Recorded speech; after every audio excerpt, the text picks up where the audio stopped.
My name's Virgo, and I am an author and mental health campaigner.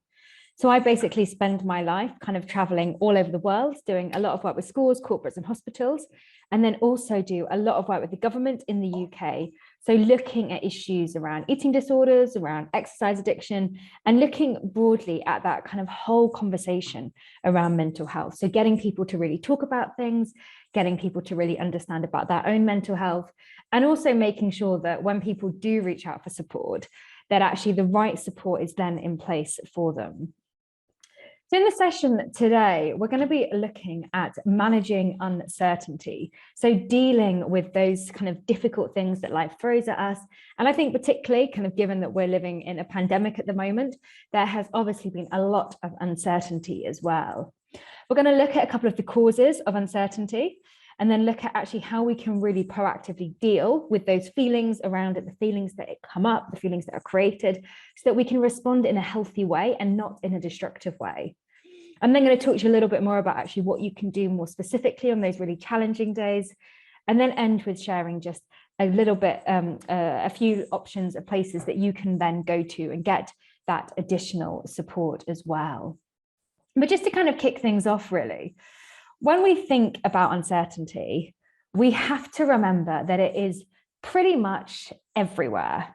Nothing in life is guaranteed. I know that sounds really negative probably, and probably quite stressful in places, but we see that uncertainty on a day-to-day basis.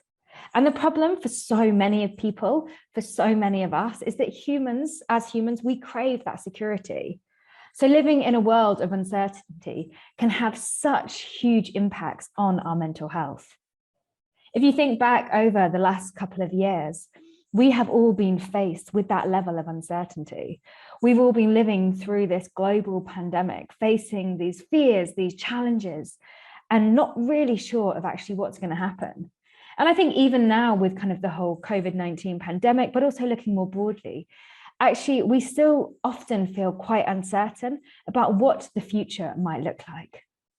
Often when we're thinking about uncertainty, we try and find those quick fixes, those ways to deal with it, to make ourselves feel that kind of sense of control.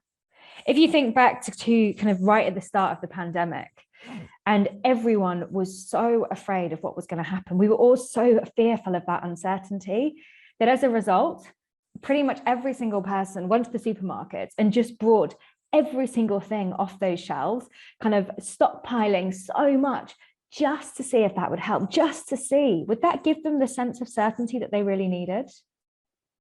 But the problem is, in so many situations when it comes to uncertainty, is all of those kind of ways that we look for, those quick fixes, they're not really going to solve the issue in the long term. And sometimes we have to find a way to sit with a lot of that emotion.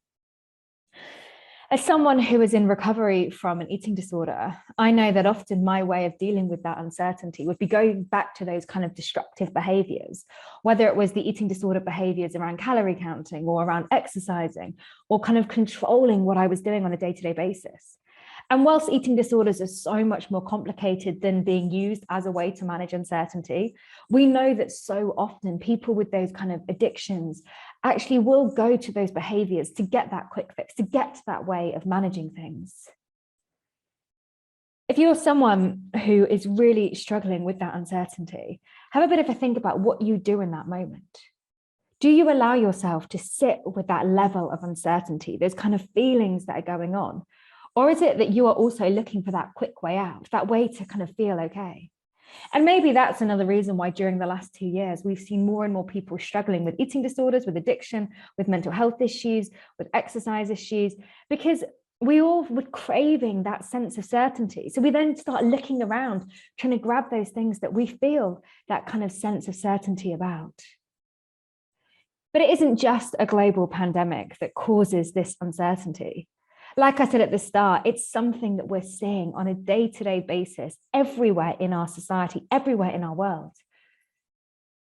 There's exam stress, for example, stress at college, stress when you're going to university, that uncertainty about what university will let me in, what university will actually accept me, what happens then if I don't get my grades. Those future worries that often play out. And again, I've kind of talked in the past, and if you look at some of the other videos that we've done, we've kind of looked at like actually managing that internal narrative. But quite often the uncertainty can kind of feature into that internal narrative we tell ourselves. That tape player immediately begins. And we have all of those worries about the future, that fear around what's going to happen. We also have those friendship and family concerns, that kind of worry about what's actually going to go on, worrying about people's health, worrying about dynamics in these situations. And the reality is everywhere in life we look, we see all of this uncertainty. And often it can create this fear in us that for some people will take complete and utter hold and completely grip them where they are. But with all of this, we always need to remember that there is currently no right way to feel. If you're feeling sad, overwhelmed, or scared, there will be other people who are feeling that as well. The reality is we all face uncertainty to different levels. We all manage it in our own ways, but it's about finding a way so often to kind of sit with those emotions, to kind of deal with what life is throwing at us in a way that works for us. It's really important just to kind of emphasize that when we are faced with this level of uncertainty with life, every single person, like I said, will deal with things differently. Every single person will face different uncertainties. And we need to make sure we're not comparing or contrasting someone else's uncertainties with the uncertainty that maybe we're feeling on that day-to-day basis.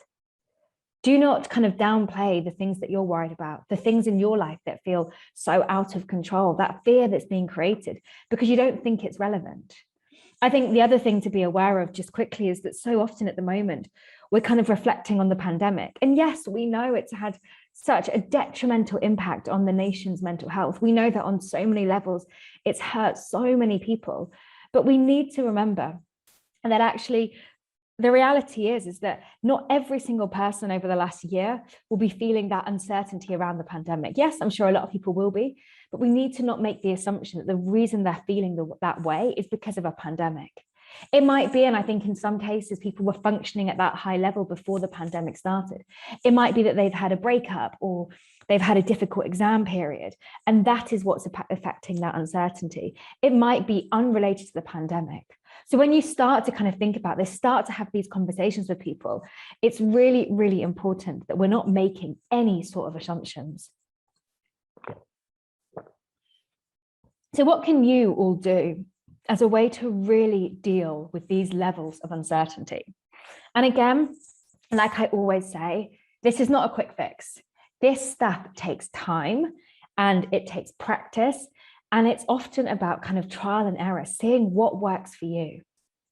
But the first thing that I always think is really, really important, and actually something that I did quite a few times during the last 2 years with the pandemic, was actually trying to think about what things can I control in my life and what things can't I control. For me, it's about making a list of every single thing that's on my mind in that moment. Things that maybe feel completely out of my control, things that maybe are causing me angst and stress, but actually maybe I have some control over. If you look at the grid on the screen at the moment, you'll see a couple of these things. It will be things like making a list of the things you can't control, so including the actions of others, what's going to happen with the pandemic, how people are reacting to me in that moment, whether something that I'm doing at work will go well. But the things that I then can control is what I start to focus my time on. It's those things around what I'm looking at, what I'm feeding my brain with. It's about limiting certain time on social media, perhaps, or managing my own kind of social distance, managing my own kind of space from people so that I do something that works for me. And again, in all of that, again, it links so much of the time back to our self-worth, kind of respecting ourselves in such a way that actually we feel like, yes, I can manage these things and I can create that boundary around me. I do often think that so much of the time when we're faced with that uncertainty, that these things will change over time. I know kind of probably in the run up to like last summer when we had the run up to June 21st, when we were kind of thinking things were going to start to go back to some sense of normality, I actually had a huge amount of fear around that uncertainty, around what that was actually going to look like. I could feel over like this kind of 5-day period, my mood getting quite bad. I was getting quite kind of aggravated with situations. I wasn't very patient. I was finding it quite difficult. And I realized that actually the problem was that I was so worried about what I was feeling uncertain about that I didn't really 100% know what was happening and how I was going to do. So I took myself out for a morning and made a list of every single thing that was causing me anxiety, every single thing that felt out of my control, every single thing that was just going on. Some of those things I then could work out, actually, I can do X to help that situation. I can put this boundary in place. I can organize this. I can give myself space, this. I can book this in my diary. But there were other things that I had no control over. And I think, again, like we obviously all want that kind of sense of certainty. But in those situations, it's about actually challenging that into things that we can control and moving away from those things that we can't, accepting that sometimes we have to let go of things. We need to know what triggers a lot of this uncertainty as well. Often when we're triggered by an event, and it doesn't matter how old or young we are, we're all triggered by things. But it causes, again, that uncertainty. It causes that fear, that sadness, that worry, that anxiety. And you might get this kind of flood of emotions and you don't know where to go with it. For so many people, when they have that flood of emotions, their way of dealing with it might be to kind of shut down and withdraw completely. It might be going and doing a self-destructive behavior, whether that's kind of managing their food, whether that's exercising, whether that's getting really angry or frustrated. It might be trying to like find that quick fix again to kind of numb a lot of that emotion and that uncertainty. We need to find a way to deal with those things in life. Yes, when we can, predicting those triggers. So I knew in the pandemic that one of my big triggers was actually pretty much every single time we had any sort of government announcement, I knew that it had the potential to have a really negative impact on me and my well-being. So around those times, I always had to make sure that not only I wasn't kind of reading the news all day in the run up to the announcements, but actually afterwards, I had that kind of time to debrief with someone else, kind of sharing what was going on, kind of talking it through, making sure that actually I'd heard what was said properly. Because I think so often when we're triggered by that situation, again, we don't really listen 100%. We kind of pull out those certain moments. When I'm triggered by a situation, I also give myself that space to journal an awful lot, kind of giving myself that space to write down every single thing. Sometimes in those situations, like I said, we cannot always kind of navigate that uncertainty. We cannot control every aspect of our lives.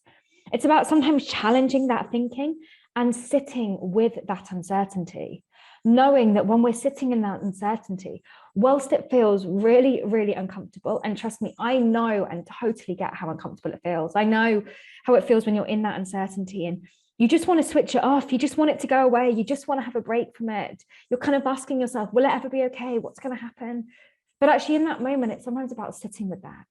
For me, that is, like I said, kind of the journaling really helps, but also working out that emotion, allowing yourself to feel that and for the emotion to kind of pass through you, realizing that actually, yes, it feels really difficult, but actually on the other side of that, there is that space of certainty elsewhere that actually you realize that you get through that uncertainty. And the next time it might not feel quite as bad.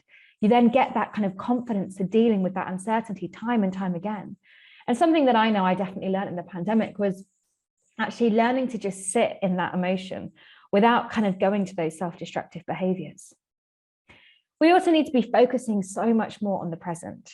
And I think one way of doing this is to be very mindful of what we're looking at on social media, to kind of be mindful of a lot of the messages that we're seeing on a day-to-day basis that are kind of being passed around left, right, and center, because a lot of that can trigger those feelings of uncertainty, but it can also cause a huge amount of fear and worry.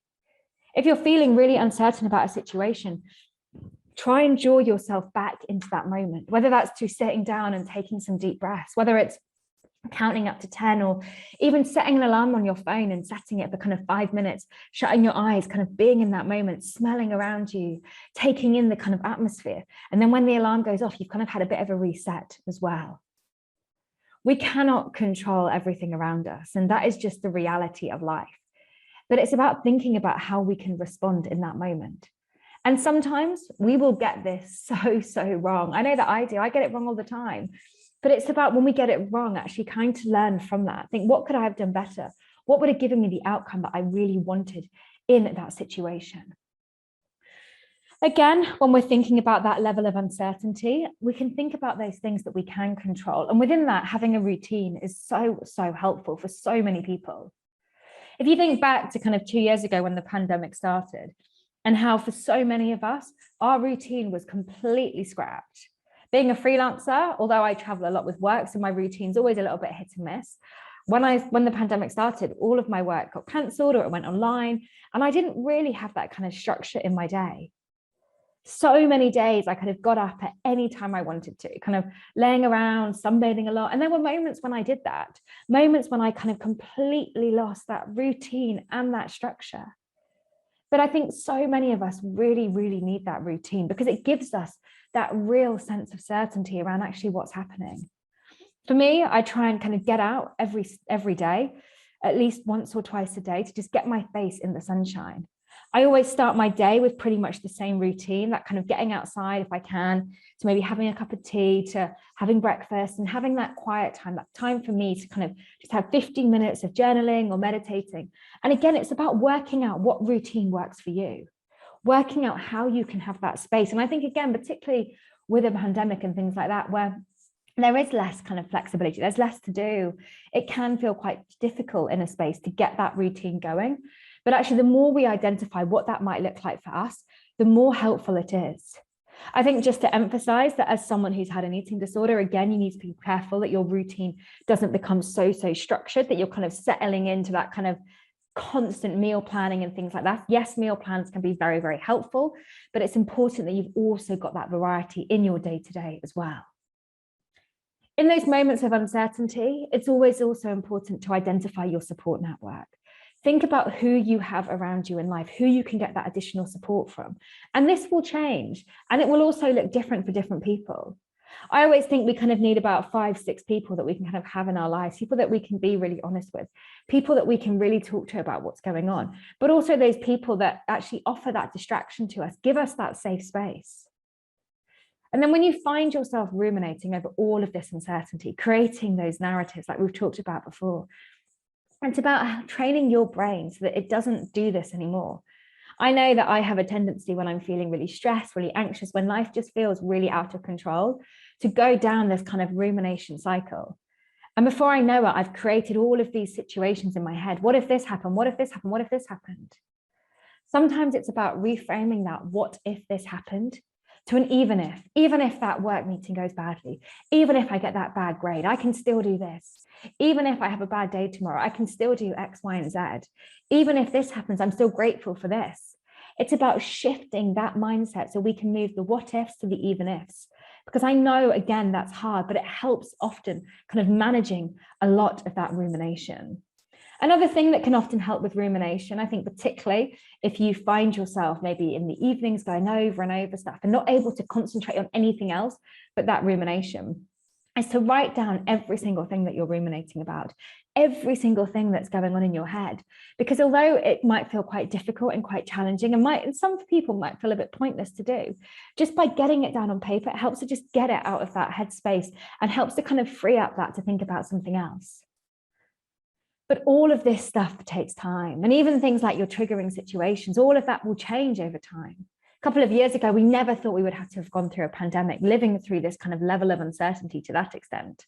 We might have predicted the triggers to be exam stress or university kind of applications or job stress or family stress. But actually going through a pandemic has added that whole other layer of it. And we need to remember that we need to, through all of this, just continually show ourselves that kind of kindness and that compassion. And if you're kind of finding it really, really challenging, maybe you're sitting with all of those feelings, all of those emotions, and you just don't really know what to do. On those really, really difficult days when the uncertainty just completely takes over, it's about thinking, what can I do on that day? What can I do in that moment to help?